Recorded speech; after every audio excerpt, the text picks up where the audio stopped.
যোৰহাট নগৰ SBIৰ সমীপত অঘটন। বিদ্যুতৰ খুঁটাত উঠি বিদ্যুৎ সংযোগৰ মেৰামতি কৰি থাকোঁতে খুঁটাৰ পৰা সৰি পৰিল কৃষ্ণ বৰা নামৰ এজন ব্যক্তি। কেমেৰাত বন্দী হ'ল ওপৰৰ পৰা সৰি পৰাৰ ভয়ংকৰ দৃশ্য। প্ৰথমতে হঠাৎ নিয়ন্ত্ৰণ কক্ষৰ পৰা পুনৰ বিদ্যুৎ সংযোগ কৰাত ব্যক্তিজন বিদ্যুৎপৃষ্ট হোৱাৰ অভিযোগ উত্থাপন হৈছিল যদিও সম্প্ৰতি ঘটনাই লৈছে নতুন মোড়।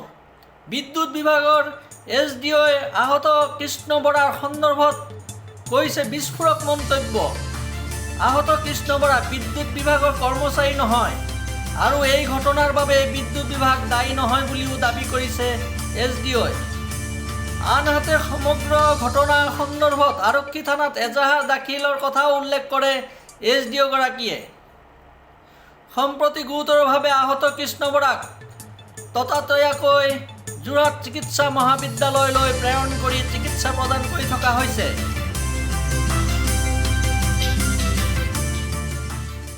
আজি আপোনালোকৰ 12 নম্বৰ ৱাৰ্ডত এক দুৰ্ভাগ্যজনক ঘটনা সংঘটিত হৈছে। এজন ইলেক্ট্ৰিচিয়ান আঘাতপ্ৰাপ্ত হৈছে, কি ক'ব? নাই, এইটো বৰ দুৰ্ভাগ্যজনক এটা ঘটনা হৈছে। মই যেতিয়া মিউনিচিপালিটি বৰ্ডৰ পৰা যেতিয়া মই তললৈ নামি আহিছোঁ তেতিয়া ৱায়াৰডাল জ্বলি গৈছে, জুই ওলাই গৈছে আমাৰ তাত মিউনিচিপালিটিৰ সন্মুখত। কিন্তু ঘটনাটো হৈছে আপোনাৰ প্ৰায় 5 মিটাৰমান দূৰত, আপোনাৰ এই ষ্টেট বেংকৰ একদম সন্মুখত অভাৰব্ৰিজ য'ত বনাই আছে 12 নম্বৰ ৱাৰ্ডৰ চাইডে। কিন্তু তেতিয়া আমাৰ তাত মানুহখিনিয়ে চিৰবাখৰ কৰিলে, মানুহজন পৰিলে।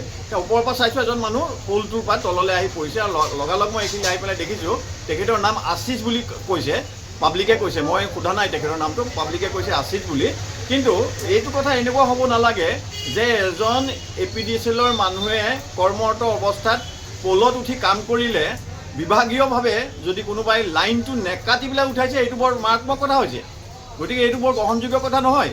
গতিকে নেগলিজেঞ্চি মানে মানুহৰ এই কথাটো চেঞ্চিটিভ ইছ্যু। এইটো কাৰেণ্টক লৈ পেলাই যদি খেলা কৰি পেলাই এটা পৰিয়াল বা এজন মানুহৰ যদি জীৱন ধ্বংস হ'বলগীয়া হয়, গতিকে APDCLৰ এইটো চৰম দুৰ্ভাগ্যজনক কথা কাম কৰিছে আৰু গাফিলতি হৈছে।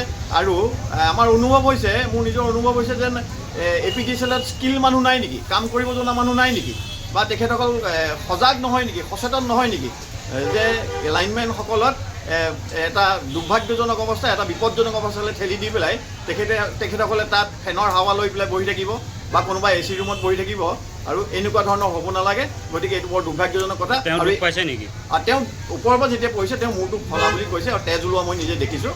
আৰু মানুহজন বহুত ষ্ট্ৰং আছে, কিন্তু মানুহজন বহুত ষ্ট্ৰং আছে। গতিকে এই কথাটো কেতিয়াও হ'ব নালাগে। গতিকে APDCLক মই ৱাৰ্ড কমিশ্যনাৰ হিচাপে এইটোৱে সকীয়াই দিব খুজিছোঁ যে আপোনালোক অলপ কনচিয়াছ হ'ব, আপোনালোক অলপ চিৰিয়াছ হ'ব, আৰু এইবিলাক বৰ চেঞ্চিটিভ ইছ্যু। মানুহৰ জীৱনক লৈ আপোনালোকে হেতালি নেখেলিব।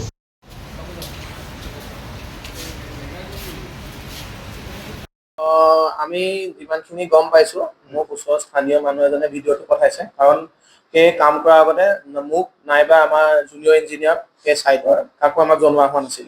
সেইকাৰণে সেইমৰ্মে আমি এখন FIR এটা বনোৱাই আছোঁ। অলপ পিছত আমি FIR এখন ছাবমিট কৰিম। ইলেক্ট্ৰিকেল ইনস্পেক্টৰক আমি ৰিপৰ্ট এটাও দিম ফাৰ্ডাৰ এনকুৱাৰীৰ কাৰণে। তাৰ পিছতহে আমি সঠিক নিয়মটো গম পাম। কিন্তু এনে জনামতে তেখেতৰ নাম কৃষ্ণ বৰা, মানুহজনৰ নাম হয়। আমাৰ কৰ্মচাৰী নহয়।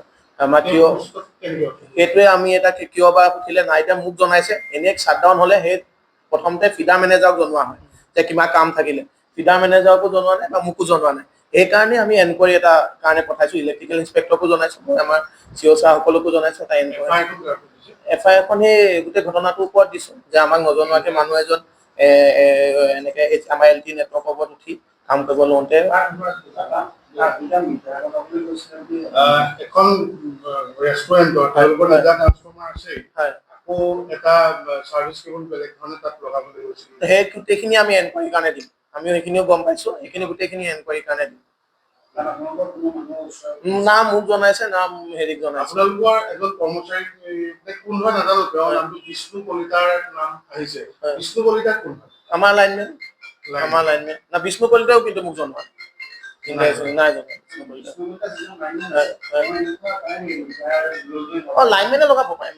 লাইন মিটাৰ অফিচিয়েলি নহয়, কি কয় তেখেত যিহেতু আমাৰ ছাৰ্ভিচ কানেকশ্যন ছাৰ, তেখেতৰ ওচৰত হেৰিও আছে।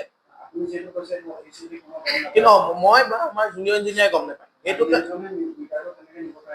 নহয়। আমাৰ ষ্টৰৰ পৰা যেতিয়া পেমেণ্ট হয় আমাৰ ষ্ট'ৰ কিপাৰৰ পৰা মিটাৰটো লৈ পে'মেণ্ট কৰিছিলে হয় চিষ্টেমত ৰেকৰ্ড আছে পে'মেণ্ট কৰা কৰিছে কিন্তু তেওঁলোকৰ অলৰেডি ট্ৰান্সফৰ্মাৰ আছে বুলি কৈছে।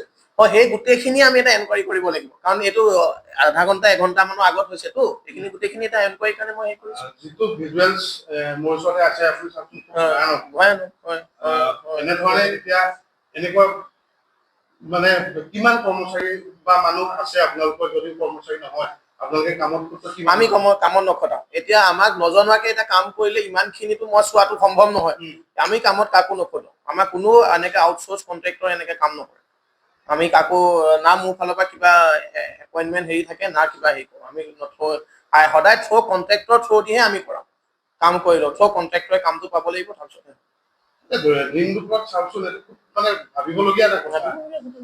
কিন্তু থেংকফুলি আমি এটাই ভাল পাইছো যে মানুহজন ঠিকে আছে এতিয়া আহিলে মেডিকেলৰ পৰা ৰিলিজ দিলে তেখেতক খালি মূৰত অলপ দুখ পাইছে খালি বাৰ্ণ নহয় তাকে এতিয়া ইলেক্ট্ৰকিউচনে হয় নে শ্লিপ খাই পৰিলে সেইটো নহয় কাৰণ ইলেক্ট্ৰকিউচন হ'লে আপোনাৰ মানে বাৰ্ণ হ'ব হাতখনে জ্বলিব বা কিবা এটা একো এক্সটাৰ্নেল বাৰ্ণ নাই এইটো যিটো হৈছে ধৰি লওক এতিয়াতো এনেকে হ'লে যেতিয়াই কোনোবা উঠি সেইকাৰণে আমি এটা প্ৰথম যেতিয়া হৈছে সেইকাৰণে এই প্ৰথম মুহূৰ্ততে আমি হায়াৰ অথৰিটি এনকুৱাৰীৰ কাৰণে আমি দিয়া হৈছে কাৰণ যাতে আগলৈ নহয় সুদূৰ ভৱিষ্যতৰ কাৰণে ঠিক আছে হয় থেংক ইউ ব্যুৰ ৰিপৰ্ট মায়া নিউজ